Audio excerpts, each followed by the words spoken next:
জগমোহনের বিয়ে খেয়ে ফিরতে ফিরতে রাত বেশ গভীর হয়ে গেল। বিয়ে বাড়ি থেকে বেরিয়ে দেখি রাত প্রায় 2:30। জগমোহনের বাড়ি শহর থেকে প্রায় 150 কিলোমিটার দূরে। পথে আবার বহুদূর বিস্তৃত একটা জঙ্গল পড়ে। তাও ভাগ্যিস অমর্ত্য মোটর গাড়িটা এনেছিল, নইলে আজ রাতে বাড়ি ফেরার আর কোনো উপায় ছিল না। যাই বলো ভাই শোভন, জগমোহন আর ওর বুকে একসাথে বেশ মানিয়েছে বলো। হ্যাঁ, একেবারে রাজজোটক যাকে বলে। তো জগমোহনের তো উইকেট পড়ে গেল হে। তোমার বিয়েটা কবে হবে? এবার তাড়াতাড়ি পাত্রী বাছো, নেমন্তন্নটা খাই। উফ, তোমার আর কোনো কথা নেই নাকি? বিয়ের কথা শুনলেই আমার গায়ে জ্বর আসে। আমার পিছনে না পড়ে তুমিও তো বিয়েটা করতে পারো নাকি? আমাকে নিয়ে আবার এসব টানাটানি কেন ভায়া? আমি তো দিব্যি স্বাধীন আছি। ও নিজের বেলায় আটিসুটি আর পরের বেলায় দাঁতপাটি, সেটি হচ্ছে না বাপু। তোমার সাথে কথায় কেউ পারবে না শোভন। তাহলে তুমিও আর বকে বকে মাথাটা খাওয়া বন্ধ করো এখন। আমি বরং একটু ঘুম দিই, ভারী ঘুম পেয়েছে। সে দাও, ঘুম থেকে ওঠার পর যদি কোনো পেতনি তোমার গলা টিপে বসে, তাহলে আমায় বলতে পারবে না কিন্তু বাপু। তোমার যত আজগুবি কথা অমর্ত্য। হা হা হা। এসব হাসি ঠাট্টার পর কোনো রকমে গাড়ির সিটে হেলান দিয়ে শুয়ে পড়লাম। সারাদিনের এত ধকল, শরীর যেন আর দিচ্ছিল না। চোখে ঘুমটা এসেছিল বটে, তবে শোঁ শোঁ করে গাড়ি ছুটে চলার শব্দ কানে আসছিল। কতক্ষণ ঘুমিয়েছি খেয়াল নেই। যখন চোখ খুললাম, দেখলাম গাড়িটা দাঁড়িয়ে আছে। জানলার কাঁচের ওপাশে ঘন কুয়াশা আর গভীর জঙ্গলে ঢাকা। অমর্ত্য বড় বড় চোখ করে মোটর গাড়ির হেডলাইটের আলোয় কি যেন দেখছিল। হ্যাঁ গো অমর্ত্য, এটা কোন জায়গা? চারিদিকে এত অন্ধকার কেন? অমর্ত্য একটা দীর্ঘ নিঃশ্বাস ছেড়ে বলল, আহ আর বলো না ভায়া। তাড়াতাড়ি বাড়ি পৌঁছব বলে গাড়িটাকে বেদম জোরে ছোটাচ্ছিলাম, কিন্তু অদৃষ্টে যদি দুর্ভোগ লেখা থাকে তবে তাকে কে আটকায়? এই দুই আর জঙ্গলের ঠিক মাঝ বরাবরই বিরাট গাছের গুড়িটা এসে পড়েছে। আসবার সময় কিন্তু দেখিনি ভায়া। মনে হয় সন্ধ্যার দিকে ঝড়ো হাওয়া দিয়েছে, সেই ঝড়ের দাপটেই মনে হয় গুড়িটা ভেঙে সজোরে মাটিতে পড়েছে। মাথায় হাত দিয়ে বসে রইলাম।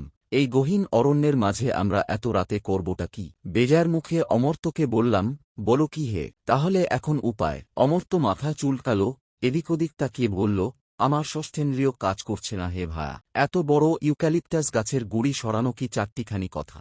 তাহলে কি করা যায় বলতো? এইসব চিন্তায় যখন আমরা মগ্ন, ঠিক তখনই অমর্ত্যের কাছে একটা ফোন কল এলো। এখন এত রাতে আবার কে ফোন করছে? হ্যালো, আমাদের বাঁচান, মরে যাচ্ছি, মরে যাচ্ছি, বাঁচান, মরে যাচ্ছি আমরা, আমাদের বাঁচান। অমর্ত্য ফোনটা ধরতেই একটা অপ্রাকৃত কণ্ঠস্বর যেন ভেসে এলো। ওর চোখমুখের ভাব যেন কেমন বদলে গেল। হ্যালো, হ্যালো, কে কথা বলছেন? কে কে আপনি? Hello, hello. অমর্ত্যকে এমনিতে সাহসী বলেই জানি, তবুও যেন অমর্ত্য ফোনটা পাওয়ার পর দুবার ঢোক গিলল। যাবেন না বাবু, ফিরে আসেন বাবু, ফিরে আসেন। দেখুন, রাতবিরেতে এরকম উল্টোপাল্টা মশকরা করবেন না বলে দিলাম। ফোনটা রাখুন। অমর্ত্য ফোনটা কেটে দিলে পরে বললাম, কে অমর্ত্য? ওরকমভাবে আর্তনাদ করছে কেন? বুঝলাম না ভায়া, তবে আমার মনে হয় এ কোনো অসভ্য অর্বাচীনের কাজ। বুঝলুম, বাদ দাও সেসব কথা। চলো আমরা বরং একবার চেষ্টা করেই দেখি যদি গাছের গুড়িটাকে 1 ইঞ্চিও সরানো যায়। অমর্ত্য আর আমার কথায় দ্বিধাবোধ করল না। বেশ, চলো দেখি। গাড়ি থেকে নেমে কর্দমাক্ত পথে পা রাখলাম। গভীর জঙ্গলের মধ্যে এই একখানাই রাস্তা। এই গাছের গুড়িটা না সরাতে পারলে এরপর হয়তো বহুক্ষণ আমাদের নির্ঘুম কাটাতে হবে।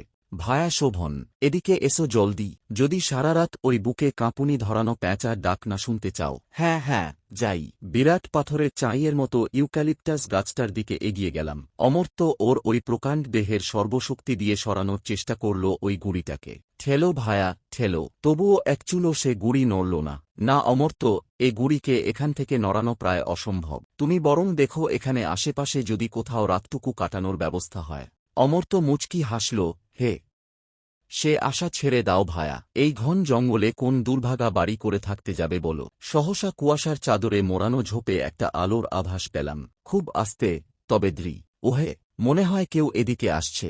আমারও তাই মনে হচ্ছে অমর্ত্য। এরপর কুয়াশার চাদর ভেদ করে লণ্ঠন হাতে একজন এদিকে এগিয়ে এলো। চাদরে ঢাকা সুপ্ত দেহে ছিটে ফোঁটা অন্ধকার বোঝা গেল না। এহে হে হে, এই মাঝরাতে এখানে এভাবে দাঁড়িয়ে রয়েছেন? গাড়ি খারাপ হয়ে গেছে বুঝি? মনে হলো একটা দেহাতি ছেলে। আমাদের ধরে যেন প্রাণ এলো। আর বলো না ভাই, দেখতে পাচ্ছ না, এই প্রকাণ্ড ইউক্যালিপটাস গাছের গুড়িটা মাঝখানে পড়েই তো যত বিপত্তি। তাই এখান থেকে বের হওয়ার উপায় খুঁজছি। ছেলেটি খানিকটা রহস্য করেই বললে, জোর করে বেরোতে চাইলে কি বেরোতে পারা যায় বাবু? হে, নিয়তিতে না থাকলে পায়ে হেঁটে যেতে পারবেন না বটে। বুঝলুম অমর্ত্য এর কথায় চটে গেছে। মান্যবর, এই জ্ঞানের বাণী আমি মাথায় করে রাখব। এখন দয়া করে বলবে এই স্থান থেকে কিভাবে বেরোনো যায়। ছেলেটি আবার লণ্ঠনটাকে আমাদের মুখের সামনে ধরল। বেশ, আসেন তবে আমার সাথে। অমর্ত্য, এসো আমার সাথে। ছেলেটা লণ্ঠন নিয়ে আগে আগে এগিয়ে যাচ্ছিল আর আমরা তার পিছনে পিছনে। তখন হাত ঘড়িতে রাত ৩টে। অমর্ত্য আমায় ফিসফিস করে বলল, ভায়া শোভন, এই ছেলেটিকে আমার বড় চেনা চেনা লাগছে। কি যাতা বলছ, তুমি আবার চিনলে কি করে একে? ঠিকই বলছি ভায়া, তুমি আমার কথা বিশ্বাস করবে কিনা জানি না, কিন্তু এই ছেলেটাকে কোথায় যেন দেখেছি আজ। আজ?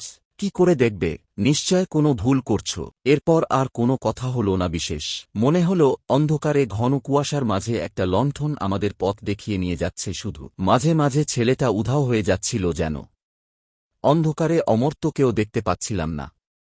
অগত্যা চিৎকার করে উঠলাম, ও ভাই, কোথায় যাচ্ছি আমরা? ওদিকে মোটর গাড়িটা যে পড়ে আছে। লণ্ঠনটা যেন হঠাৎ দাঁড়িয়ে গেল, তারপর মুহূর্তে উধাও হয়ে গেল সেই আলো। বুকের ভিতরটা ধীপ ধীপ করে উঠল, কপালে বিন্দু বিন্দু ঘাম জমেছে আমার। অমর্ত্য, অমর্ত্য, ভায়া, কোথায় গেলে? অমর্ত্য, অমর্ত্য। বহুবার চিৎকার করে ডাকা সত্ত্বেও অমর্ত্যের কোনো অস্তিত্ব খুঁজে পেলাম না। একটা হালকা উলুধ্বনির মতো যেন কানে এলো। বুকটা ধক করে উঠল। ভুল শুনছি না তো? কুয়াশার মধ্যে এগিয়ে গেলাম। নিশ্চয়ই অন্ধকারে পথ হারিয়েছে অমর্ত্য। ওই লোকটাকে ভরসা করে এখানে আসা উচিত হয়নি আমাদের। দিকবিদিক জ্ঞানশূন্য হয়ে জঙ্গলের মাঝখান দিয়ে হেঁটে চললাম। বড় রাস্তা অবধি পৌঁছতে না পারলে হয়তো আজ রাতে অমর্ত্যের দেখাই মিলবে না। সাথমকে দাঁড়ালাম। লক্ষ্য করলাম কুয়াশার মাঝে অন্ধকারে একটা মরা গাছের তলায় বিয়ের সাজে একটা বউ বসে আছে, উল্টো দিকে মুখ করে। মাথায় লাল চেলি, মুকুট, বউটির সামনে একটা বড়ি, সাদা কাপড়ে মোড়ানো। এই এত রাতে গভীর জঙ্গলে কে ও? আমি এগিয়ে গেলাম। কি ব্যাপার? কে কে আপনি? কি হয়েছে? চোখের সামনেই লাল চেলি পরা মাথাটা আমার দিকে ঘুরে গেল। আমার সারা শরীর কেঁপে উঠল। ও আর কেউ নয়, আমার বন্ধু জগমোহনের বউ শর্মিলা। ওর মাথার চন্দন সিঁদুর সব মুছে গেছে, গলায় শুকনো ফ্যাকাসে একটা মালা। নিজের চোখ দুটোকে দোষারোপ করলাম। এ কখনোই সত্যি হতে পারে না। তবুও যা আমি চোখের সামনে দেখছি তা কি করে অস্বীকার করি? কি হয়েছে, কি হয়েছে আপনার? কোনো জবাব এলো না। পিছনে বড়ির থেকে সাদা কাপড়টা হাওয়ায় সরে গেল।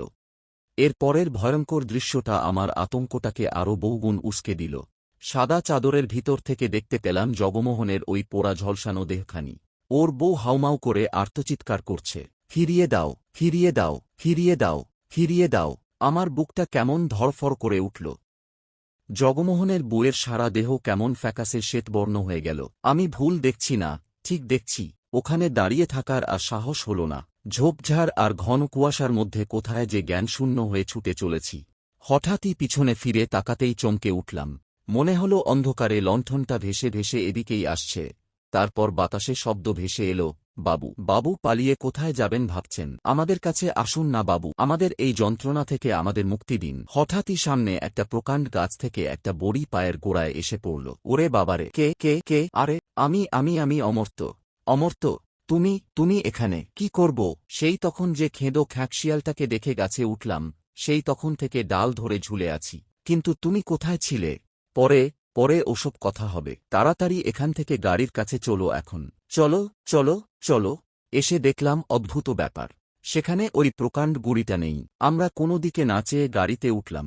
গাড়িতে উঠে অমর্ত্য বললে, হুঁফ, যাক বাবা, যা হয় ভালোর জন্যেই হয়। কিন্তু তোমার কি হয়েছিল? কোথায় গিয়েছিলে?